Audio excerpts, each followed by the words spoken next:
I had one thing I wanted to show you, but it was too short, so I didn't think I was going to show you. But then I found another thing that I thought I should show you, so let's smash them together into one. Now, I've got some craziness going over here, so don't judge me. But I'm making a bunch of vias around all of these LEDs because I suspect that they might be getting kind of hot. Who cares? Whatever. And I'm trying to ground some stuff as well. So what I wanted to show you was, though, that if you take your via here and you're trying to figure out where to smash the thing in, because I have a flooded ground plane and a flooded top and bottom ground plane, and I want to stitch them together. So I want to stitch them together for connectivity and for thermal dissipation. Okay, so that's the idea here. The point is, if I hit this little via right here, you notice I don't get any kind of net reference, you see, and so these are all ground. And I don't know if this has bit you in the ass before, but you go around and you're all happily plunking in vias and you notice that you don't have any grounds. I'm talking to the three of you out there that are doing this, I guess. And anyway, so then you go back through and you pick each one of these and you edit it and you change it to ground. Okay? Now, if you flood the ground plane, if you flood the whole thing, then when you place the via, it feels that it's touching ground because this is all ground now and the bottom is ground. So when it touches it, it'll connect and see now I have a ground via. But I might not want it there because I might have just blasted right through something. So, by the way, I'm hitting B and Control B. These are your hotkeys for flood and unflood, I guess. That's assuming, of course, you've already came over here and created your flooded planes. So you look around and you say, okay, I want to have some via stitching that follows this trace. Maybe it's a high signal trace or something like that. And so you come in here, you flood the thing, and then you go stitch, stitch, stitch. And in this case, you can see it, but I know that I was safe right there from any other components. And then every so often, undo it to make sure you're not running through your words or whatever else you care about. Okay? So let's undo that. That is the end of the first thing. Actually, I'm going to tie one more thing into that. Another thing I do with this kind of thermal dissipation thing is this pad. Let's look at this one right here. If I pick this footprint and I edit it down here under your local settings, pad connection to zones, it defaults to use zone settings, which means it usually defaults to thermal relief. Let's just go back to zone settings and I'll show you here. So I hit this and then I'll flood everything. And then you're probably used to seeing these. This is the pad and this is its connection to the rest of the copper, okay? And in this case, because this is a ground plane, it connects to that, okay? So this is a thermal relief, you see? So if I go back here, oopsie. So if I unflood this, and then I come back here, get back to the actual footprint, and just to show you, here, I'll go like this. Thermal relief, hit OK, click here, click somewhere, and reflood it. Same thing, you see? So the default here is thermal relief.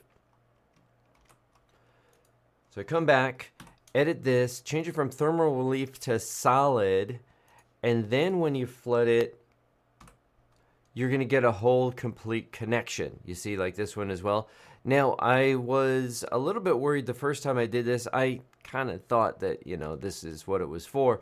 But I was worried that, how am I going to find the pad here and all the mess? But there's still a solder mask over the top of this. So you're going to see your pad just as normal. Now, the deal here, though, is it's thermal relief. This, like this right over here, see this one here, how it's connected? That's a relief from temperature, okay? It's not relieving or taking away temperature from the thing. It's not saying that we're trying to take away, because that's exactly what this is. This is thermal dissipation. We're connecting this like this, so we've got excellent connectivity, and any kind of a thing that's getting hot is going to dissipate through the entirety of this board. So that's why I want it right here. Okay, so this is solid thermal dissipation, and this is thermal relief. Oh, I didn't explain what the relief is from. If you go to solder on this pad right here, it's going to suck the heat away from your soldering iron, and that's a bit of a bummer. So if you don't want to have to deal with that, and you believe that this is enough connection to ground, then you use the thermal relief. You see? It's not sucking it away from the soldering iron.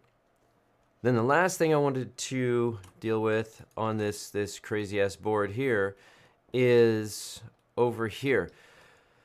I have, over on this side, I've got all my little test points with all of their thingamabobs sticking out this direction. So from this angle here where you'd be working on them, you can see them. But you come over here and they're, well, disregard. Here we go. I've already fixed these ones. This right here, if I hit move, which is my typical, because if you hit move, you can hit R to rotate and you can just keep rotating it. If you just hover over and hit rotate, then you just got to keep hovering over it. So anyways, that's my own choice. Now, I don't know if you noticed this or not, but if I hit move and I go to rotate this, it's facing this, you know, reading it from right to left. Now, if I hit move and I rotate it, that's fine. Now it's facing me, but I cannot get it to go this direction, you see? So I found a little bit of a trick, and if you know an actual answer for this, you know, that's great. But I've noticed that this doesn't seem to be a problem with words. It's only a problem with values that are connected to, say, this pad or a footprint, okay? So I go to edit this, and I have orientation right here, and you go, well, see, dummy, you just need to go like with 0. And, okay, well, if 0 didn't work, then, you know, well, then you just go over here to go to 180. Do you see? Because that'll be the opposite. Oh, no, it doesn't do it. So what I do is I come in here. I found out that if you go to other and you just nudge it, if you just say like 1 degree, then you'll get it. It's slightly askew. But what you can also do is you can say 0.00. Well, okay, you can't. That's all I can do is 1 point. But I can say 0.1, and now it's just slightly tipped, and it will do the job. So I'll move this around where I want, get this in place, and I continue to do the rest. Okay, that's all I wanted to show you. Oh, what the hell is this thing I'm working on? This is the millicandela nightmare. This is a massively overkill board made to provide power. I don't even know if you can see this with the flood here, but this is a board with 9 different LEDs in here with various millicandela ratings, going from the lowest down here at like 1820 millicandela up to 13500 millicandela. And I wanted to see what the difference was. So I went and bought a whole bunch of, you know, each of these. And just because, you know, I happen to have a whole bunch of 5-volt surface mount regulators laying around, I mashed them in with the exercise, and so then it kind of went even over the top. So I have, each LED has its own voltage regulator with its own trim pot, so I can trim it down to exactly what the data sheet says that it should be. I've even included a bypass cap over here, which I know I don't need, but I threw it in for what the hell. And all the thermal relief around all the LEDs, especially down here, because I thought that they might get kind of hot. But I wanted to know what the different millicandelas look like. So now my hope is, if this works, then anytime I want, I can take a look at this board, turn it on. I'll probably 3D print something to cover it so it's not blinding me. And then you can take a look and go, oh, okay, that one says it's 2100 millicandela. Okay, well, that's about like this one right here. You see? Yeah, so it's kind of a crazy mess. Anyways, thank you.